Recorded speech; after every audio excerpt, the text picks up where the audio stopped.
मागच्या साधारण 3-4 दशकांच्या पासून काही सन्माननीय अपवाद वगळता बीडचं पालकमंत्रीपद हे कायम मुंडे घराण्याकडे राहिलेलं आहे. परंतु यावेळी हे पालकमंत्रीपद मुंडेंचे पारंपरिक विरोधक असणाऱ्या बारामतीच्या पवार घराण्याकडे जाणं हा कुठला दैवी संकेत म्हणावा.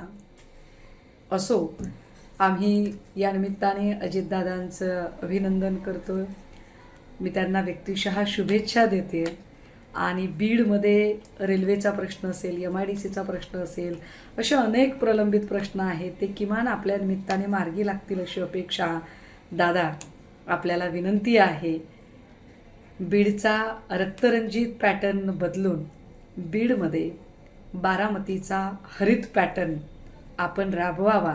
निश्चितपणे बीडची कष्टाळू आणि अत्यंत प्रामाणिक आणि कष्टासाठी चोख असणारे लोक आपल्याला निराश करणार नाहीत. ABP माझा, उघडा डोळे बघा नीट.